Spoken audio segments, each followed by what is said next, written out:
አመሰግናለሁ ክቡራን ተመልካቾቻችን እንግዲህ የሲንቄ ባንክ ስፖርታዊ ዘገባችን አጋር ነው እሱን ያመሰገንኩኝ ቀዳሚ ወደ ማድረጋው የመጀመሪያ መረጃ ነው ማልፈው የ2026ቱ አፍሪካ ከ17 ዓመት በታች የዓለም ዋንጫ ለማለፍ የኢትዮጵያ ሴቶች ብሔራዊ ቡድን ከ17 ዓመት በታች ብሔራዊ ቡድን እንግዲህ የማጣሪያ ጨዋታውን ያደርጋል ካፍ ትላንትና ይህንን ማጣሪያ ጨዋታ ይፋ አድርጓል ከትላንት ባደረገው መሰረት እንግዲህ የኢትዮጵያ ብሔራዊ ቡድን ከደቡብ ሱዳን ጋር የመጀመሪያ ቅድመ ማጣሪያ ጨዋታውን እንደሚያደርግ መረጃውን አጋርተዋል። ኢትዮጵያ እንግዲህ ደቡብ ሱዳንን የምትገጥም ነው የሚሆነው። በደርሶ መልስ ውጤት አሸንፋ ወደ ቀጣዩ ዙር ማለፍ የምትችል ከሆነ ደግሞ በሁለተኛው ዙር የማላዊና የቡሩንዲ አሸናፊን የምትገጥም እንደሆነ ነው እንግዲህ ከትላንት በፊት በወጣው የዕጣ ማውጣት መርሃ ግብር ላይ የተከናወነው።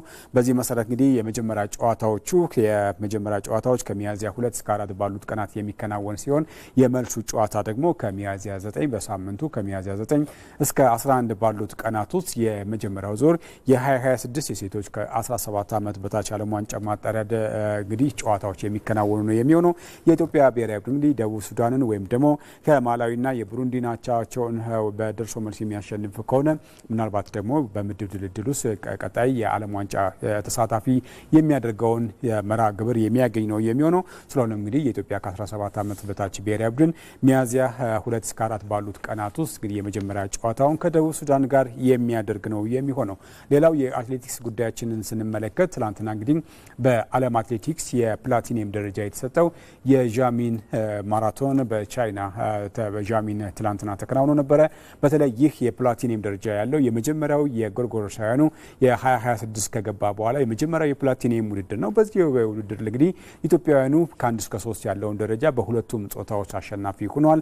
በወንዶቹ ዳዊት ወልዴ ነው ማሸነፍ የቻለው 2 ሰዓት ከ09:18 በሆነ ውጤት ደግሞ ውድድሩን ለማጠናቀቅ የወሰደበት ሰዓት ነው። ዳዊት ወልዴ እንግዲህ ክብረ ወሰኑን ባሳለፍነው ዓመት እንዳሸነፈ እናስታውሳለን። በትናንትናው የዣሚን ማራቶን ላይ ያሸነፉት ሁሉም በወንድም በሴት የሚያሸንፉት አትሌቶቻችን እንግዲህ ባሳለፍነው ዓመቱም ደግሞ በ2025 አሸናፊ እንደነበሩ ይታወሳል። በሁለተኛ ኃይለማርያም ኪሮስ ደግሞ በ2 ሰከንዶች ተቀድሞ ሁለተኛ ነው የወጣው። አዲሱ ጎበና ሶስተኛ ወጣል። በተመሳሳይ ዳዊት ወልዴ በ4 ሰከንዶች ያክል ዘግይቶ በጣም ጠንካራ ፉክክር የነበረበት ውድድር ነበረ። የትላንትና የፕላቲኒየም ደረጃ ያለው የዣሚን ማራቶን ስለሆነ እንግዲህ ከ1 እስከ 3 ያለውን ደረጃ በወንዶች ኢትዮጵያውያን አሸንፈዋል።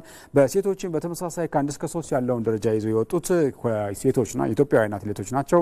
ሩቲ አጋ ደግሞ 2 ከ22 ከ45 በመግባት አንደኛ ሁና ውድድሯን አጠናቃለች። መሰረት አበባየው በደቂቃዎች 3 ደቂቃዎች ያክልን 2 ደቂቃዎች ያክልን ዘግይታ በመግባት ሁለተኛ ስትወጣ ፍቅርተ ወረታ ደግሞ ሶስተኛ ደረጃን በመያዝ የውድድር ዓመቱን ወይም ደግሞ የ2026ቱን የመጀመሪያውን የፕላቲኒየም ውድድር በኢትዮጵያውያን የበላይነት እንዲጠናቀቅ አድርገዋል ማለት ነው። በአጠቃላይ እንግዲህ ሁሉም አትሌቶች ውድድሩ ከተጠናቀቀ በኋላ ሀሳባቸውን ሰጥተው ነበረ።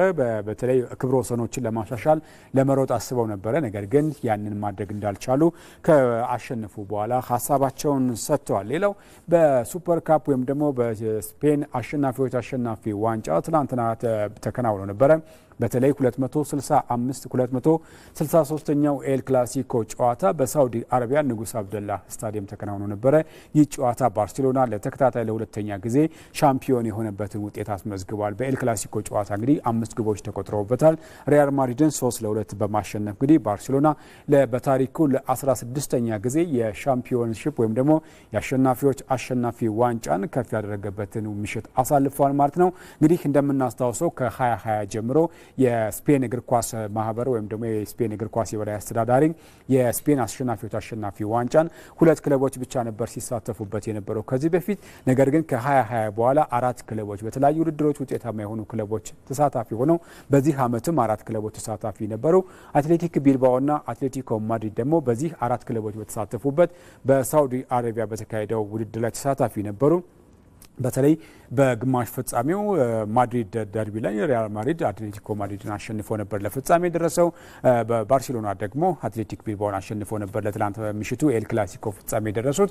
በትላንትናው ጨዋታ የባለፈውን ዓመት በቀል ይበቀላል ተብሎ ነበረ ማድሪድ የገባው ወደ ሜዳ። ነገር ግን በትላንትናው ጨዋታ 5 ግቦችን ተቆጥረውበት 3-2 ተሸንፏል። በትላንትናው ጨዋታ ላይ ራፊና 2 ግቦችን አስቆጥሯል ለባርሴሎና። ሌዋንዶስኪ ደግሞ ቀሪዋን ግብ በማስቆጠር እንግዲህ ማድሪድ ባርሴሎና 3 ለ2 አሸንፎ እንዲወጣ አድርጓል። ከሽንፈት ያልታደጉትን የማድሪድን ግቦች ደግሞ ቪኒሲየስ ጁኒየርና ጎንዛሎ ጋርሻ ናቸው ያስቆጠሩት። በአጠቃላይ እንግዲህ የባርሴሎናው ፍራንክ ዲዮንግ በቀይ ካርድ ከጨዋታ ወጥቷል። ክሊያን ምባፔ ላይ በሰራው ጥፋት መሰረት ባርሴሎና እንግዲህ ለተከታታይ ሶስተኛ ጊዜ ማድሪድን በፍጻሜ ጨዋታ በአሸናፊዎች አሸናፊ ውድድር ላይ አድርጎታል ማለት ነው። የአሰልጣኝ ሃንስ ፍሊክ ስብስብ እንግዲህ ለተከታታይ ሁለተኛ ጊዜ የአሸናፊዎች አሸናፊ ዋንጫን አንስቷል። ማርከስ ራሽፎርድ እንግሊዛዊ የቀድሞ የማንቸስተር ዩናይትድ የፊት መስመር ተሰላፊው ደግሞ ከባርሴሎና ጋር የመጀመሪያ ዋንጫውን አሳክቷል። ማድሪድ እንግዲህ በ2025 እና 26 ላይ በሶስት የፍጻሜ ጨዋታዎች ላይ ደርሶ በሶስቱም የተሸነፈበትን ውጤት ነበር ትናንትና ማስመዝገብ የቻለው በኤል ክላሲኮ። ባለፈው ዓመት እንግዲህ 3 ዋንጫዎችን ያጣበትን ውጤት ሆኗል ማለት ነው። የባርሴሎና በባርሴሎና የተሸነፈበትን ትናንት ምሽት አረጋግጧል ማለት ነው። አሰልጣኝ ሃንስ ፍሊክ የባርሴሎና አሰልጣኝ እንግዲህ በአጠቃላይ በአሰልጣኝነት ዘመኑ 8 የፍጻሜ ውድድሮችን አድርጎ በ8ቱም ሻምፒዮን በመሆን እንግዲህ ስኬታማ የውድድር ዓመትን ወይም ደግሞ በአሰልጣኝነት ዘመኑ 8 ዋንጫዎችን በማንሳት ውጤታማ አሰልጣኝ መሆን ችሏል። በአጠቃላይ ማርከስ ራሽፎርድ በመጀመሪያ ዋንጫ ሲያነሳ ሃንስ ፍሊክ ደግሞ 8ኛ ዋንጫውን ያነሳበትን ምሽት ነበር ትላንትና በኤል ክላሲኮ በሳውዲ አረቢያ ጅዳ ንጉስ አብደላ ስታዲየም ላይ የተከናወነው ጨዋታ ማድሪድ በተለይም ደግሞ በዣቢ አሎንሶ የተመራ ዋንጫ ይበላል ተብሎ ነበረ። ነገር ግን ትናንትና ሳይሳካለት ቀርቷል ማለት ነው። በ3-2 ተሸንፎ ወጥቷል። በአጠቃላይ የስፔን አሸናፊዎች አሸናፊ ዋንጫን ባርሴሎና ለ16ኛ ጊዜ ያነሳበትን ምሽት በትናንት ምሽት ላይ አሳልፈዋል ማለት ነው። በኤፍኤ ዋንጫን ስንመለከት በኤፍኤ ካፕ ዋንጫ ላይ ትናንትና በርከት ያሉ መርሃ ግብሮች ተከናውነው ነበረ። የአርሰናልን ስናስቀድም አርሰናል እንግዲህ ከፖርትስማውዝን 4-1 በማሸነፍ ወደ ቀጣዩ ዙር ያለፈበትን ውጤት አስመዝግቧል። በተለይ የሚኬል አርቴታው ቡድን በዚህ ዓመት ላይ ለሁሉም ዋንጫዎች የተሳተፈ እንደሆነ ወይ ደግሞ የተፋከረ እንደሆነ ይታወቃል። በፕሪሚየር ሊጉ የፕሪሚየር ሊጉ መሪ እንደሆነ ይታወቃል። በሻምፒዮንስ ሊጉም ጥሩ የሚባል ጉዞ ላይ እንደሆነ እናስታውሳለን። በኤፍኤ ካፕ በካራባ ዋንጫ ጥሩ ውጤቶችን እያሳለፈ ነው የሚገኘውና ለሁሉም ዋንጫዎች የተፋከረ የሚገኘው የሚኬል አርቴታው ስብስብ እንግዲህ በትናንትና በኤፍኤ ዋንጫም ፖርትስማውዝን 4-1 በመርታት እንግዲህ ወደ ቀጣዩ ዙር ያለፈበትን ውጤት አስመዝግቧል። ጋብሪኤል ማርቲኔሊ ደግሞ 3 ግቦችን በጨዋታው ሃትሪክ ማስቆጥሯል። በጨዋታውም ጥሩ እንቅስቃሴ አሳይቷል። በሁሉም ውድድሮች እንግዲህ 9 ግቦችን በማስቆጠር እንግዲህ ከፍተኛ ግብ አስቆጣሪ መሆንም ችሏል። ጋብሪኤል ማርቲኔሊ በተለይ የጨዋታው ኮከብ በመባል ምሽቱን አሳልፏል ማለት እንችላለን። አርሰናል እንግዲህ በመጪው ቅዳሜ በፕሪሚየር ሊጉ በለንደን ደርቢ ከቼልሲ ጋር ላለበት ወሳኝ መርሃ ግብር የትላንት ምሽቱ ድል ደግሞ ለስነ ልቦናም ሆነ ለቀጣይ ጉዞ የሚያግዘው ነው የሚሆነው።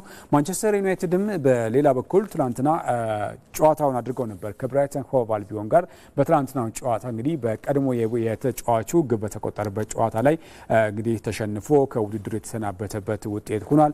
ማንቸስተር ዩናይትድ በዚህ የውድድር ዓመት ላይ በአንድም ዋንጫ ተሳታፊ ያልሆነበትን ምሽት ነበር ትላንትና ያሳለፈው። በትላንትናው ጨዋታ 2-1 ተሸንፏል። በብራይተን ሆቭ አልቢዮን ሽንፈቱን ተከትሎ እንግዲህ ከኤፍኤ ዋንጫ ውጪ ሆኗል። ዳኒ ዊልቤክና ግሩዳ ደግሞ የብራይተንን ከሽንፈት የማሸነፊያ ግቦች ያስቆጠሩ ተጫዋቾች ናቸው። ቤንጃሚን ሼሽኮ እንግዲህ በ2 ጨዋታዎች 3 ግቦችን አስቆጥሯል። ባሳለፍነው ሳምንት ከበርሌ ጋር አቻ በተለያየበት ጨዋታ ላይ 2 ግቦችን እንዳስቆጠረ እናስታውሳለን። በትላንትናው ጨዋታ እንግዲህ 1 ግብ ቢያስቆጥርም እንግዲህ ማንቸስተር ዩናይትድን ከኤፍኤ ዋንጫ ስንበት ሊያድነው አልቻለም። በአጠቃላይ ማንቸስተር ዩናይትድ ከሊግ ካፕ ዋንጫ በሁለተኛው ዙር ተሰናብቷል። በተመሳሳይ በኤፍኤ ዋንጫ ደግሞ ሶስተኛው ዙር ላይ የተሰናበተበት ውድድር ዓመትን ነው እያሳለፈ የሚገኘው። አሰልጣኝ ሩበን አሞሪም ምንም ማሰናበቱን እናስታውሳለን። እንግዲህ በዳረን ፍሬቸር ጊዜያዊ አሰልጣኝ የተመራ ያደረገውን ጨዋታ ማሸነፍ አልቻለም። የመጀመሪያውን ጨዋታ አቻ መለያየቱ ይታወሳል። በትላንትናው ጨዋታ ደግሞ በብራይተን ተሸንፏል። በአጠቃላይ እንግዲህ ማንቸስተር ዩናይትድ ምንም እንኳ አሰልጣኙንም ቢያሰናበት አሁንም ወደ ውጤት ያልተመለሰበትን ጨዋታ ነው እያሳለፈ ወይም ደግሞ ጊዜ ነው እያሳለፈ የሚገኘው። እንግዲህ በፕሪሚየር ሊጉ ከመሪው አርሰናል ጋር ያለው የነጥብ ልዩነትም 17 ነው።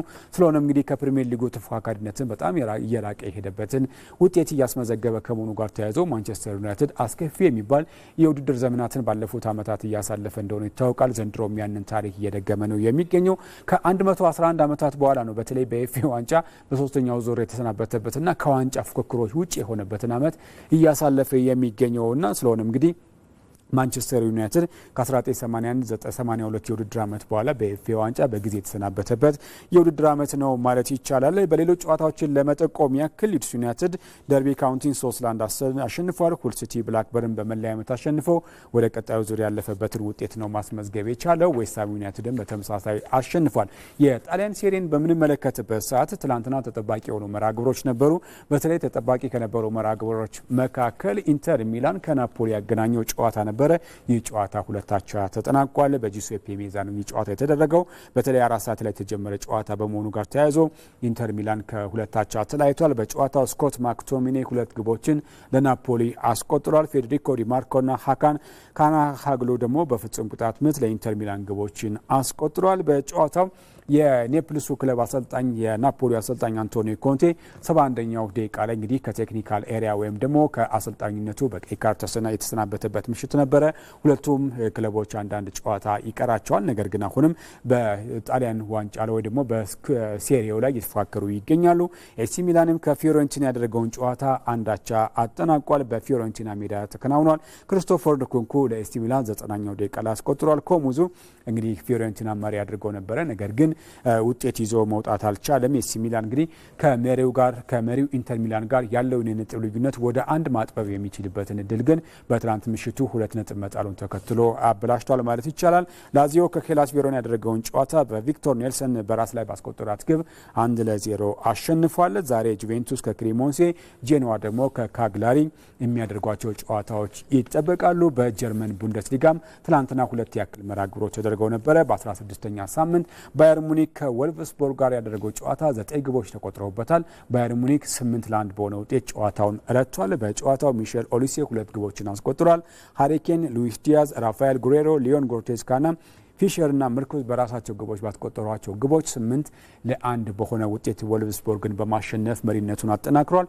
ከተከታዩ ቦሩሲያ ዶርትሙንድ ጋር ያለው የነጥብ ልዩነትም ወደ 11 ከፍ ያለበትን ውጤት ነው ማስመዝገብ የቻለው። ሞንቼግላድባም ትናንትና 4 ግቦችን አስቆጥሮ ማሸነፍ ችሏል። በአጠቃላይ በዚህ የውድድር ዓመት ላይ ሃሪኬን 20 ግቦችን በ16 ጨዋታዎች በማስቆጠር በጀርመን ቡንደስሊጋ ከፍተኛ ግብ አስቆጣሪነትን እየመራ ነው የሚገኘው። አጫጭር መረጃዎችን እዚህ ላይ ገታ እናድርግና በዝርዝር ወደምንመለከተው ጉዳያችን ነው የምናመራው። የልወቅሽ ኢትዮጵያ ክላሲክ ደብረ ብርሃን ከተማ የቱሪስት መስህብ የሆኑ ቦታዎችን እና ለአትሌቲክሱ ምቹ የሆነ ምድራዊ አቀማመጥ እንዳላት ያስተዋወቀ ነው ሲሉ የደብረ ብርሃን ከተማ ተቀዳሚ ምክትል ከንቲባ በድሉ ውብሸት ተናግረዋል። ታላቁ ሩጫ በኢትዮጵያ ከቱሪዝም ሚኒስቴር ጋር በመተባበር ያዘጋጀው የጉብኝትና የአትሌቲክስ ውድድርም ትናንትና በደብረ ብርሃን ከተማ ተከናውኗል። አብርሃም ተስፋዬ ውድድሩን ተከታትሎ ተከታዩን ዘገባ አዘጋጅቷል። ወንዶች ብቻ ጀምረዋል። እንዳትደራረቡ ወንዶች ብቻ መልካም እድል። ካምናው ፕሮግራም የሁለት ከተሞች እድገት አሳይቶ የመጣው የልወቅሽ ኢትዮጵያ ክላሲክ የዘንድሮ መርሃ ግብሩን ትላንት በአፍሪካ ከፍተኛ የባህር ጠረር ቦታ ላይ በተቀመጠችው ደብረ ብርሃን ከተማ ማከናውኗል።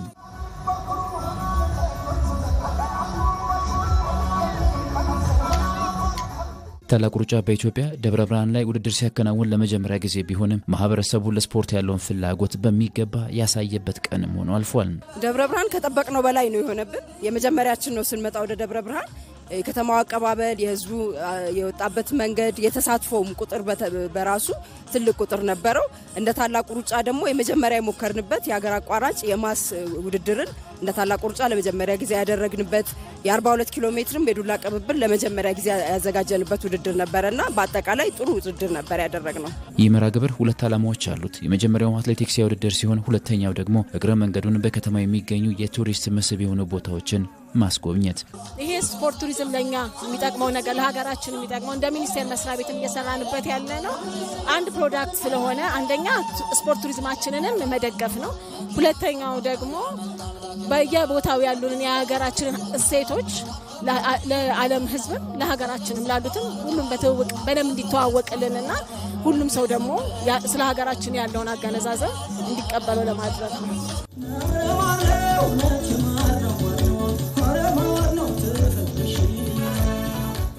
ውድድሩን አንድ ቀን ነው የምናደርገው።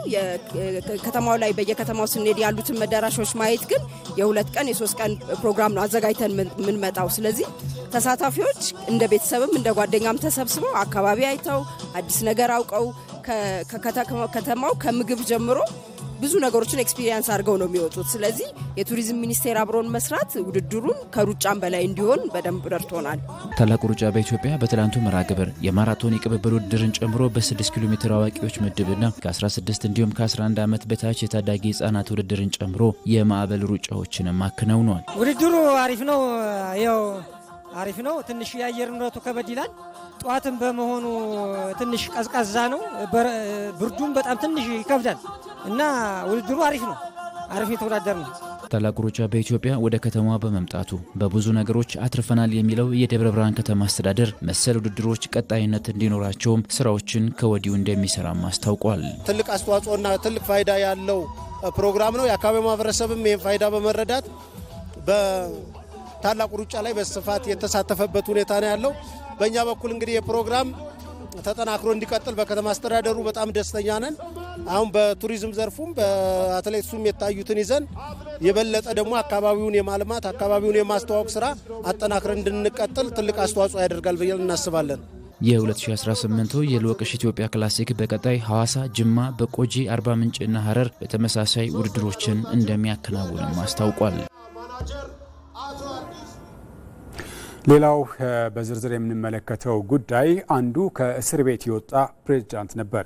ሌላኛው ደግሞ በሜዳ ላይ ተፈተነ አምበል። ዓለምን ያስደመመ ጥምረት ነው የፍራንሷ ፒናርና የኔልሰን ማንዴላ ጥምረት። በ1995ቱ የዓለም ራግቢ ዋንጫ ሁለቱ መሪዎች በጋራ በመሆን የዘረኝነት ግንብን በራግቢ ኳስ የናዱበት ገድል በትውልድ ቅብብሎሽ እየተዘከረ ይገኛል። ይህንን ክስተት ይበልጣል ሰውነት እንደሚከተለው ታስቶታል። እንደ አውሮፓውያን አቆጣጠር በ1990ዎቹ መጀመሪያ ላይ ደቡብ አፍሪካ በታሪኳ እጅግ አስቸጋሪ ወቅት ላይ ነበረች። የአፓርታይድ ስርዓት አብቅቶ ወደ ዴሞክራሲያዊ ስርዓት እየተሸጋገረች ቢሆንም በነጮችና በጥቁሮች መካከል ያለው ስር የሰደደ ጥላቻና አለመተማመን ሀገሪቱን ወደ እርስ በርስ ጦርነት ሊገፋት ይችል ነበር። በወቅቱ ራግቢ በደቡብ አፍሪካ የነጮች ስፖርት ተደርጎ ይታይ ነበር። ጥቁር ደቡብ አፍሪካውያን የራሳቸውን ሀገር የራግቢ ቡድን ይጠሉ ነበር። ምክንያቱም ቡድኑ የአፓርታይድና የጭቆና ምልክት ተደርጎ ስለሚወሰድ ነው። ፍራንሷ ፒናር የዚህ ቡድን አምበል ሆኖ በተመረጠበት ወቅት ትልቁ ተግዳሮቱ በሜዳ ላይ ማሸነፍ ብቻ ሳይሆን በህዝብ ዘንድ የተጠላውን ቡድን የሁሉም ደቡብ አፍሪካውያን ማድረግ ነበር። ኔልሰን ማንዴላ ከ27 ዓመት እስር ተፈተው ፕሬዝዳንት ሲሆኑ ሀገሪቱን አንድ ለማድረግ ስፖርትን እንደ መሳሪያ ለመጠቀም ወሰኑ። ብዙ ጥቁር ደቡብ አፍሪካውያን የራግቢ ቡድኑ ስምና አርማ እንዲቀየር ቢፈልጉም ማንዴላ ግን ነጮች የሚወዱትን ነገር ከነጠቅናቸው ይበልጥ ይከፋፈላሉ በሚል ሀሳብ ቡድኑ እንዲቀጥል አደረጉ። ማንዴላ የቡድኑን አምበል ፍራንሷ ፒናርን ለሻይ ግብዣ ጠርተው ሀገራችን አንድ እንድትሆን ያንተ ሚና ትልቅ ነው አሉት። ፒናርም የማንዴላን ይቅርባይነትና ትልቅ ራዕይ ተረድቶ ቡድኑን ለትልቅ ዓላማ ማዘጋጀት ጀመረ። ፒናር ተጫዋቾቹ አዲሱን የሀገሪቱ መዝሙር እንዲማሩና ወደ ጥቁሮች ሰፈሮች በመሄድ ታዳጊዎችን ራግቢ እንዲያስተምሩ በማድረግ ትልቅ ለውጥ አመጣ። እንደ አውሮፓውያን አቆጣጠር በ1995 ደቡብ አፍሪካ የዓለም ራግቢ ዋንጫን እንድታስተናግድ ከተመረጠች በኋላ አንድ ቡድን አንድ ሀገር የሚል መፈክር ተቀረጸ። ፒናር ቡድኑን በመምራት እስከ ፍጻሜ አደረሰ። በፍጻሜው ጨዋታ ደቡብ አፍሪካ ከሀያሏ ኒውዚላንድ ጋር ተገናኘች። በወቅቱ የኒውዚላንድ ቡድን ለማንም የማይበገር ጠንካራ ቡድን ነበር። በተለይም ጆን አሉሞ የተባለው ግዙፉና ፈጣን ተጫዋች ተጋጣሚዎቹን እንደ ቅጠል እያረገፈ ሀገሩን ለክብር ያበቃ ነበር። የስፖርት ቤተሰቡ ኒውዚላንድ እንደምታሸንፍ እርግጠኛ ነበር። የደቡብ አፍሪካ ራግቢ ብሔራዊ ቡድን አምበል ፍራንሷ ፒናርና አሰልጣኙ ኬቲ ክርስቲ ሎሙን እንዴት እናቁመው በሚለው ላይ ሌሊቱን ሙሉ ሲመክሩ ካደሩ በኋላ ፒናር ለቡድን አጋሮቹ የነገራቸው አንድ ነገር ነበር። እሱ ሰው ነው፣ ደም ይፈሰዋል፣ ካልተጠጋ ነው አንጥለውም አለ። ጨዋታው ከመጀመሩ በፊት ፕሬዝዳንት ማንዴላ የቡድኑን አረንጓዴ ማሊያ ለብሰው ወደ ሜዳ ሲገቡ ስታዲየሙን ሞልቶት የነበረው ነጭ ደቡብ አፍሪካዊ በሙሉ ኔልሰን ኔልሰን እያለ መጮህ ጀመረ። ይህ ቅጽበት በደቡብ አፍሪካ ታሪክ ዘረኝነት በይፋ የተሸነፈበት ትልቅ አጋጣሚ ተደርጎ ይቆጠራል። ይህ ማሊያ ቀደም ሲል የጭቆና ምልክት ስለነበረ ነጮቹን ደጋፊዎች በደስታ አሳበደ፣ ጥቁሮቹን ደግሞ በግርምትና በአክብሮት አስለቀሰ። ፒናር በኋላ ላይ ሲናገር ማንዴላ ያንን ማሊያ ለብሰው ወደ ሜዳ ሲገቡ ጨዋታውን ገና ሳይጀምር እንዳሸነፍ አውቄ ነበር ብሏል። ተጫዋቾቹ ለራሳቸው ብቻ ሳይሆን ለሀገራቸው አባት ለመሞት ተዘጋጁ። ጨዋታው ጆሃንስበርግ በሚገኘው በኤሊስ ፓርክ ስታዲየም ተጀመረ። ደቡብ አፍሪካዎች እጅግ አስገራሚ መከላከል አሳዩ። ጆን አሎሙ ኳስ በያዘ ቁጥር 3 እና 4 የደቡብ አፍሪካ ተጫዋቾች ተጫዋቾች ተረባርበው ይጥሉት ነበር። ጨዋታው እጅግ ግለት የበዛበት ከመሆኑ የተነሳ በሁለቱም በኩል ከፍተኛ ነጥብ ሳይቆጠር ቀረ። ነጥቦቹ በሙሉ በቅጣት ምትና በግንባር ምት ብቻ ነበር የሚመዘገቡት። መደበኛው የጨዋታ ክፍለ ጊዜ ሲያልቅ ውጤቱ 12-12 በኩል ውጤት ተጠናቀቀ። ጨዋታው ወደ ተጨማሪ 30 ደቂቃ መራ። ውጥረቱም ጣሪያ ነካ። ጨዋታው ሊጠናቀቅ ጥቂት ደቂቃዎች ሲቀሩ የደቡብ አፍሪካው የኳስ አከፋፋይ ኢዩኤል ስትራንሲኪ ከሩቅ ኳሷን ወደ መሬት በግንባሩ በመድፈቅ ከግቡ ቋሚዎች መሃል አሳለፋት። ደቡብ አፍሪካ 15-12 መሪ ሆነች። የመጨረሻው ፊሽካ ሲነፋ ስታዲየሙ በጩኸት ተናወጠ። ፒናር ዋንጫውን ለመረከብ ሲሄድ ጋዜጠኛው በ65,000 ደጋፊ ፊት ማሸነፍ ምን ይመስላል ብሎ ሲጠይቀው ፒናር ዙሪያውን ተመልክቶ እኛ ዛሬ በስታዲየም የነበሩት 65,000 ሰዎች ድጋፍ ብቻ አልነበረንም፣ ከኋላችን 43 ሚሊዮን ደቡብ አፍሪካውያን ነበሩ አለ። ይህ ንግግር ሆን ተብሎ የተነገረ ሳይሆን ፒናር ከሀገሩ አባት ከማንዴላ የተማረው የልብ ትህትና ውጤት ነበር። ፒናር የሚለብሰው 6 ቁጥር ማሊያ ነበር። ማንዴላም ያንኑ ቁጥር ለብሰው መግባታቸው የሁለቱን ጥልቅ ትስስር ያሳያል። ስታዲየም ውስጥ የነበረው ነጭ ህዝብ ሾሾሎዛ የተሰኘውን የጥቁሮች የትግል መዝሙር አብሮ መዘመሩ የለውጡ ትልቅ ምልክት ነበር። የደቡብ አፍሪካው የራግቢ ቡድን ለ1995 የዓለም ዋንጫ ያደረገው ስነ ልቦናዊ ዝግጅት ከቴክኒክ ስልጠናው በላይ ጠንካራና ጥልቅ ነበር። በወቅቱ የኒውዚላንድ ቡድን ተጋጣሚን የሚያስፈራ ትልቅ ግርማ ነበረው። በተለይ ጨዋታ ከመጀመሩ በፊት የሚጨፍሩት የሃካ ጭፈራ ተጋጣሚን በስነ ልቦና ለመስበር የታለመ ነበር። ፒናር ተጫዋቾቹን ይህ ጭፈራ ለነሱ እንጂ ለእናንተ አይደለም፣ አይናቸውን ትኩር ብላችሁ ይዋቸው እንጂ አትፍሯቸው ብሎ አዘጋጅቷቸዋል። ጆናሎሙን ለመቋቋምም እሱ ከኛ በላይ አይደለም የሚል ወኔን በቡድኑ ውስጥ አስታጥቋል። ተጫዋቾቹም ሎሙ ኳስ በያዘ ቁጥር ለብቻ ሳይሆን ለጓደኛ ስትሉ ደቅ የሚል ቃል ገብተው ነበር። ፒናር ተጫዋቾቹ ንኮሲ ሲኬሌል የአፍሪካ የተሰኘውን የጥቁሮች የነጻነት መዝሙር በቃላቸው እንዲያጠኑ አዘዘ። ይህ መጀመሪያ ላይ ለአንዳንዶቹ ከባድ ቢሆንም መዝሙሩን አብረው መዘመራቸው እኛ የሁላችሁም ነን የሚል ስነልቦናዊ ጥንካሬ ሰጣቸው። ቡድኑ ወደ ጥቁሮች ሰፈሮች ሄዶ ህፃናትን ማሰልጠኑ ተጫዋቾቹ በሜዳ ላይ ሲወድቁና ሲነሱ የሚደግፋቸው አዲስ ህዝብ እንዳለ እንዲገነዘቡ አደረጋቸው። አሁን የምንጫወተው ለስታዲየሙ ደጋፊ ብቻ ሳይሆን ለሚራቡትና ለሚሰቃዩት ጭምር ነው የሚል ስሜት ተፈጠረ። ፒናር ተጫዋቾቹን ኔልሰን ማንዴላ ለ27 ዓመታት ታስረውበት ወደ ነበረው የሮበን ደሴት እስር ቤት ወስዷቸዋል። ተጫዋቾቹ የማንዴላን ጠባብ ክፍል ሲያዩ በሜዳ ላይ የሚገጥማቸው ፈተና ማንዴላ ካለፉበት መከራ ጋር ሲነጻጸር ምንም እንደማይሆን ተረዱ። የጉብኝት ተጫዋቾቹ ትዕግስትና ጽናትን እንዲማሩ አደረጋቸው። ማንዴላ ለ27 ዓመት ካልተሰበሩ እኛ ለ80 ደቂቃ እንሰበርም የሚል ጽኑ አቋም ያዙ። ማንዴላ ተጫዋቾቹን በስማቸው ነበር የሚጠሯቸው። ይህም ለእያንዳንዱ ተጫዋች ትልቅ የኩራት ስሜት ፈጥሮ ነበር። ጨዋታው ሊጀመር ሲል ማንዴላ ወደ መልበሻ ክፍል ገብተው ለእያንዳንዱ ተጫዋች መልካም እድል ሲመኙ ተጫዋቾቹ ተራ የስፖርት ቡድን ሳይሆኑ የሀገር አምባሳደር እንደሆኑ ተሰማቸው። የስነልቦናዊ ግፊት በፍጻሜው ጨዋታ ላይ ተጫዋቾቹ ደክሟቸው እንኳ እንዳይቆሙ ያደረገ ትልቁ ሞተር ነበር። የፍራንሷ ፒናር ቡድን ያሸነፈው በጡንቻ ብቻ ሳይሆን በተለወጠ ልብ ነበር። የ1995ቱ የራግቢ ዓለም ዋንጫ በተለይ ደቡብ አፍሪካ ውስጥ ተንሰራፍቶ የነበረውን የአፓርታይድ አገዛዝ ሙሉ በሙሉ የገረሰሰ እንደሆነ ነው እንግዲህ ታሪክ የሚያስረዳው። ያንን ነበር ይበልጣል ሰውነት በጨረፍታ የዳሰሰልን። ወደ ሌሎች አጫጭር መረጃዎች ነው የምናልፈው። የአፍኮን የ25 እየተከናወነ የሚገኘው የ35ኛው የአፍሪካ ዋንጫ እንግዲህ በርካታ አሰልጣኞች በሀገር ውስጥ ወይም ደግሞ በአፍሪካዊ እየመሩ እንግዲህ ወደ ግማሽ ፍጻሜ የደረሱበት ሆኗል። በተለይም ደግሞ ለግማሽ ፍጻሜ የደረሱት አራቱም ሀገራት በአፍሪካዊ አሰልጣኝ እየተመሩ መሆኑ የዘንድሮውን የአፍሪካ ዋንጫ እንግዲህ ለተከታታይ አራተኛ ጊዜ በአፍሪካዊ አሰልጣኝ የአፍሪካ ዋንጫን የሚያነሳበትን እድል ያሰፋ ነው የሚሆነው። በአጠቃላይ ከተሳተፉት 24 የሀገራት መካከል 15ቱ ቡድኖች በአፍሪካዊ አሰልጣኝ እየተመሩ ጨዋታዎችን አድርገው ነበረ። በእያንዳንዱ ጨዋታ ከአራቱ ጨዋታዎች 3ቱን ጨዋታዎች አፍሪካዊ አሰልጣኞች አሸንፈዋል ማለት ይቻላል። በዚህም እንግዲህ ትላንት ሱፐር ስፖርት ባወጣው መረጃ መሰረት በአጠቃላይ የአፍሪካን እግር ኳስ ያነቃቃ መሆኑ ወይም ደግሞ እንግዲህ የአፍሪካ እግር ኳስ ቀጣይ ላይ ምናልባትም ደግሞ በዓለም ላይ ተጽዕኖ ፈጣሪ የሚሆን እግር ኳስን ሊያሳየን ይችላል የሚሉ መረጃዎች በስፋት ወጥተዋል። በአጠቃላይ እንግዲህ በዚህ ዓመት ላይም እንግዲህ ቀጣይ ላይ የግብጽ ብሔራዊ ቡድን፣ የሞሮኮ፣ የናይጄሪያና የሴኔጋል ብሔራዊ ቡድን እንግዲህ በግማሽ ፍጻሜው በራሳቸው ተወላጆች ወይም ደግሞ በአፍሪካዊ አሰልጣኞች እየተመሩ በግማሽ ፍጻሜው የሚፋለሙ ነው የሚሆነው። ሌላው ደግሞ የናይጄሪያ ብሔራዊ ቡድን ነው የምናገኘው። የናይጄሪያ ብሔራዊ ቡድን እንግዲህ በዚህ በ35ኛው የአፍሪካ ዋንጫ ላይ 14 ግቦችን በማስቆጠር እንግዲህ ከፍተኛ ግብ አስቆጣሪ ብሔራዊ ቡድን እንደሆነ ይታወቃል። ምናልባት በቀጣይ ላይ 2 ጨዋታዎች ይቀሩታል የናይጄሪያ ብሔራዊ ቡድን በግማሽ ፍጻሜውና ምናልባት ለፍጻሜ ካለፈ በፍጻሜው ለግማሽ ካላለፈ ግን በደረጃ ሲጫወት ከ2 በላይ ግቦችን አስቆጥሮ የሚያሸንፍ ከሆነ ደግሞ ወይ ደግሞ የሚያስቆጥር ከሆነ 16 ግቦችን በማስቆጠር እንግዲህ በአንድ የአፍሪካ ዋንጫ ላይ በድምሩ ከ16 በላይ ግቦችን በማስቆጠር አዲስ ታሪክ መስራት የሚችልበትን እድል ማስፋት የሚችልበት አጋጣሚ ይፈጠራል ማለት ነው። ክቡራን ተመልካቾቻችን ለአዲስ ቀን የያዝናቸው ስፖርታዊ መረጃዎች እነዚህን ይመስላሉ። አዲስ የሸዋስ ደግሞ አብሬያችሁ ቆየሁ። መልካም ጊዜ